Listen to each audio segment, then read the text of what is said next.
long enough. 3 years. Well, most of us, and I do not believe they were talking about Heian Kata at that point. I think it was Basadai and upward. Okay, but so take the 5 Heian Kata as one block. Sensei and I think we're on the same page when we see them as training katas for things to come. So that's why they're really important to understand the movement and the application. So when you see it later on, the application is basically a variation of a theme. Okay? I was thinking 3 years. Well, I'm already a brown belt and I've only been going about 1.5 years, and I could do all of that. How is that? So, this is my thoughts on that. Okay? So, historical fact, before karate left Okinawa for Japan, it consisted of 3 things. Body conditioning, bag work, makuara, you see it quite often in Goju-ryu, the Kongo Ken, the iron ring, the Shishi, the hammer. Okay, 2-person application practices, i.e. self-defense, and kata. End of. Okay? Kion, as we know it, didn't even evolve to about 1920, 22, something like that. Okay, when it was in Japan. Okay? And it was the last thing of the 3 bits to be invented, if you call kumite self-defense. Okay? So, kata by itself was never meant to teach you anything. That's an historical fact. I know some of you are going, what? Oh, that makes you really prickly, doesn't it? Okay, me too. Okay, so, kata is the solo reenactment of the 2-person application drills contained within it. Okay, so when you didn't have a partner to train, you could do kata, which was the 2-person application practices end-to-end in a geometrical pattern. Okay, good with that? Some of you don't believe me. Okay, so I'll just stick that there. Okay, so let's look at application, because it was purely designed as a one-on-one self-defense, not even a 2-on-1, not even against weapons, certainly not multiple attackers. Okay, one-on-one self-defense. Okay, but that self-defense has to be governed by a few things. One is, we'll call the self-defense against a real attack. That real attack is called hapvi, habitual acts of physical violence. Okay, and they're habitual by nature. Okay, so when you're working out your application, it has to follow real world scenarios, not be made up. We see lots of that on the internet of stuff where you just, well, can't watch it. Okay? And it also has to be designed, covered by probability theory, the most probable outcome. Okay? It can't be fanciful, or whatever that word is. Okay? Yeah. So there are 2 governing factors on your application for real world self-defense. Okay? If you like, kata is a time capsule notebook of techniques from the past that give you the primary technique, its backups and fail-safes. Okay? Put that there. Does that make sense so far to everyone? Yeah. Have I lost anyone yet? Yes. Okay. So, in Katsu-Mi we have the whole grading structure from novice to first dan is based largely around technique and application. Okay? So, just show you the process that I went through to come up with it. So training kata, first of all, you have to decide which hapvi to the kata movements, what your kata movement is going to counter. What hapvi is each movement going to counter. I started with the first move as the first primary strike or move, and then the following movements to a natural stop became the backups or the fail-safes. Okay, I'll explain that later. We'll even get to have a go at it later. Okay. So, once you've decided, well, I quite like that, I've done this, I've done that. Now you have to do what you do in everything, really. is you have to learn, you have to work through the kata movements until you're happy with the primary techniques and the backups. Okay? So you've been doing that for some time. Bearing in mind we're talking 3 years, not 6 weeks. Okay? So you're working through the kata movements until you're happy with the primary techniques and their backup. Okay? And they have to suit you. They have to be, it has to be your application. But it can't go away from the technique or the kata. Okay, the kata, we've always had to reverse engineer. So the kata is the template, if you like. Okay? You know, you see people doing all sorts of kata, and all of a sudden there's an Uramoshi Shijodan stuck in the application. Thinking, well, I didn't know that was in the kata. I haven't seen that in the kata. Apparently it is. Okay? Once you've got and you've learned what you're going to do and you're quite happy with it, then you have to practice, okay? And whilst you're practicing, you're also refining the primary techniques and their backups until you're confident they meet your requirements. Okay, so that process might take a while, you might change it, and when you pressure test it, you go, I really like that as a thing, but it just doesn't work. It's not a thing. You've all seen it, haven't you? You've all seen techniques, you go, that just wouldn't work. This is not pressure tested enough. And then you have to drill the primary techniques, their backups, until they become second nature. So you can recall it instantly, like kata. You can recall it absolutely straight off the bat. Because already now, you spent a considerable amount of time learning it, practice it, now drilling it. Okay? Does that make sense? Yes. Good. So, in my world, there are 5 stages to the application of kata. Okay? Again, we're hopefully going to explore this later on. Can I ask you a quick question? Yes. Sorry, I don't mean to be controversial. And I wonder if I've assumed that women will be attacked in a slightly different way to men. Is that something you've noticed? Yes. Yeah. The idea of the techniques, primarily, is that they have to be suited to you. So my bunkai wouldn't necessarily be Sensei's bunkai, wouldn't necessarily be Yante's bunkai, okay? Your bunkai is your thing, but it has to meet the requirements of the kata. Otherwise, you're no longer doing it. In Wado, instead of doing kyagi, they do maigeri when they turn, like in Nidan, for example. I've seen Shotokan people, when they do application, change to maigeri. And I go, but we don't do maigeri there, we do kyagi. Yeah, but I don't like kyagi, so I'm going to do maigeri. So my opinion to that is, you're no longer doing Shotokan kata now, you're doing something else. Okay? If it was maigeri, maigeri would be in the kata.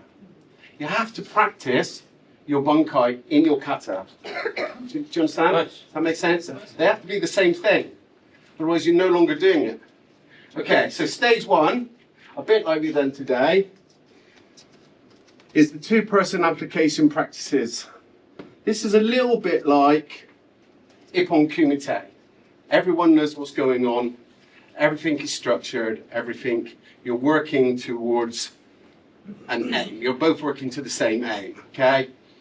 And in our association, we bow, we walk forward, we get into position, we do the technique, we bow, we back up, boom, and then we do the next drill. Very much like Ippon Kumite. Okay? So,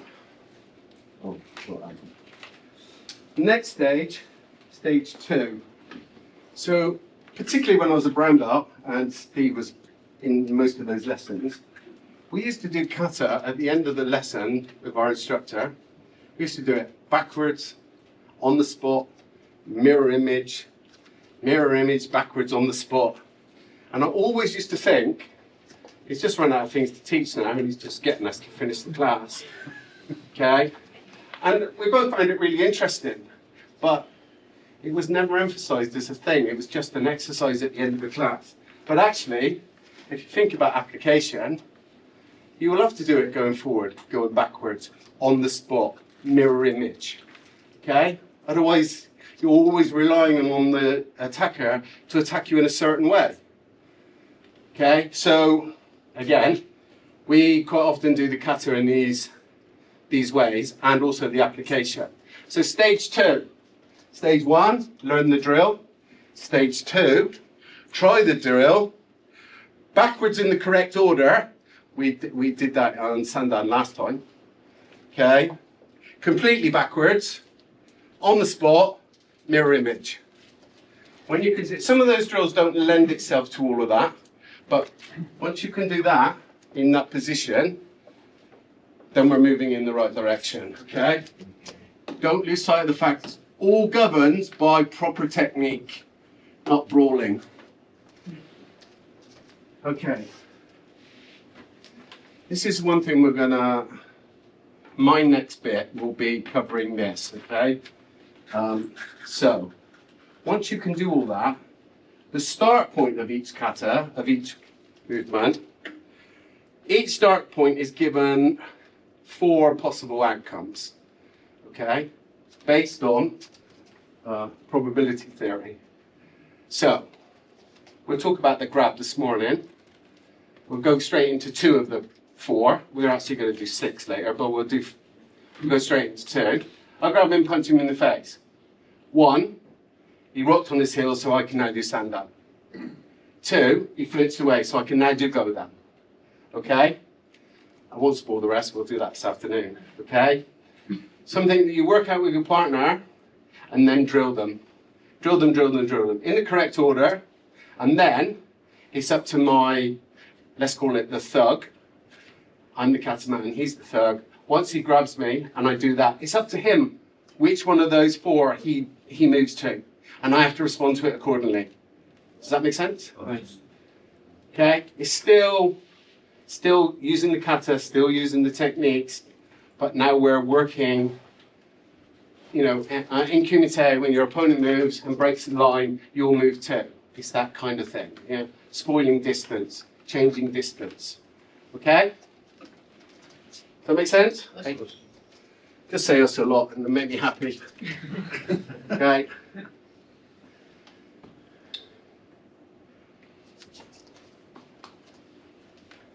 So, on these 4 things, which we're going to come to, your initial technique, your primary thing, we're going to talk about this, the grab, you punch in the face. Then he'll do, I said this afternoon we're going to do 6. 2 of them you've already done, Sandan Godan. Okay? Now the backup can come from anywhere within the same kata. So we're just focusing on Godan. We've already done Shodan, Nidan, Sandan, Yondan. Now we're focusing on Godan. Okay, so as long as your backup and failsafe is from Godan, that meets requirement 3. So, obviously, requirement 4 is exactly the same, but now your backups to each start point can come from anywhere in the 5 Heian kata. We're treating them as one thing. Do you understand? But you can only do that if you've gone through this process. Okay? Otherwise you just, I don't know what that is. Okay, does that make sense? Don't seem convinced. Okay, so stage 4, is now, each start point is given, I put 4 possibilities, and now you can, once you've done that initial bump, now you can go anywhere based on their movement, any part of any Heian kata, okay? Should it allow. Does that make sense? Us? Okay, thank you. Okay. Stage 5 is where you never really come away from kata. That's always the focus. That's the book. Okay, that's the reference point all the time. But stage 5 is where we're working largely from hapvid. Okay, habituact. And what we do is I've taken the 5 kata, done all this with the 5 kata, and now I've broken it down into 3 major things across the 5 kata. So, first one is grabs with or without strikes. That I'm talking about the aggressor. And we do that as a clock face. Okay? And then preemptive striking. where you're preemptive striking. Like he grabbed me and I punched him. Okay? We do that as a half moon. So we're doing it like that, forwards and backwards. The clock face, should I say, starts here, goes round, then we go back, mirror image. Os. And then receiving strikes, flinch reaction. So we do that as line out. So it's just constant one after the other, bam, bam, bam. And we might be flinch reacting, striking, bump, okay? Step forward, it might be sand up, bump, okay? But you're receiving strikes. Does that make sense? Yes. Okay. So imagine what workload that is and how much that's going to take you to do, okay? And all of this becomes kata, the solo reenactment, okay?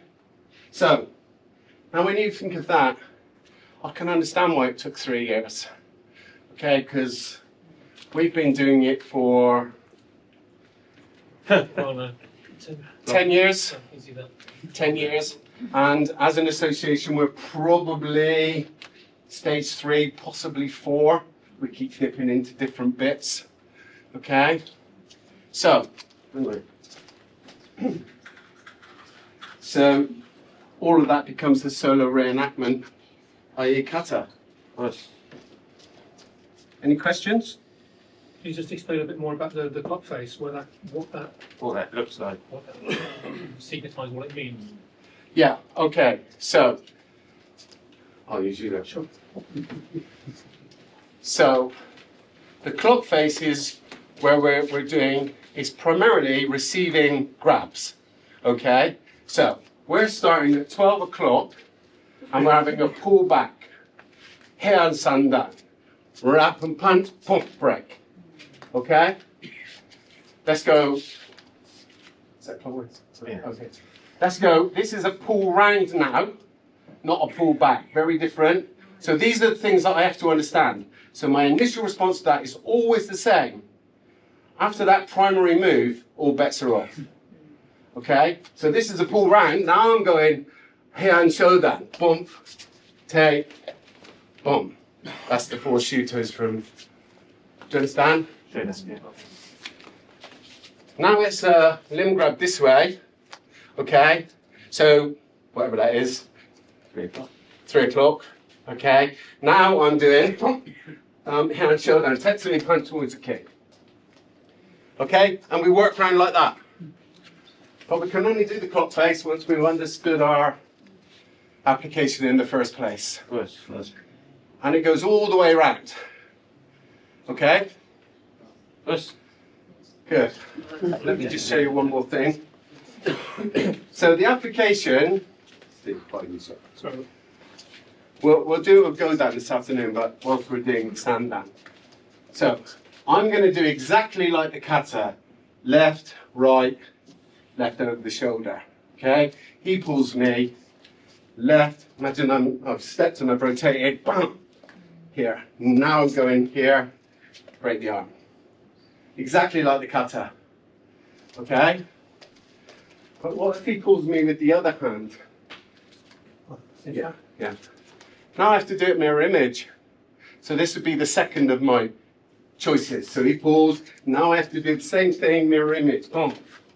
Okay? So he can choose which hand he pulls. One of the things where you can go from anywhere in the same kata, so now, so the first one, he did it, his right hand. I don't consider that to be natural. He'll pull me left hand because he wants to punch me right. Okay, now, when he pulls me this time, he's pulling me, my primary has to stay the same, otherwise it's not valid. So I'm going wrap up, punch, oh, break the arm. Oh, that didn't work now, go back. So now I can go from anywhere else in the kata, okay? So I might extend that arm and go bump, rack in, step through, take down, Tetsuo always kick. Okay? Does that make sense? That's 3, for example. Okay? So that's what I'm talking about when you do that. So, because someone, when you show something, someone goes, yeah, but what if I ducked under it? What, have you seen how fast Sensei moves? You won't duck under it, you just get whacked. Okay? So, some of the questions is kind of pointless. but it's only because they don't understand what's going on in the bigger picture. So I try not to lose my temper with these people. Okay, does that make sense? So those I keep saying 4, but we're going to do 6. We've already done 2, stand down and go down. We're going to look at that later on this afternoon. We'll have a better understanding of it. Okay? Okay, Us, thank you very much. Thank you.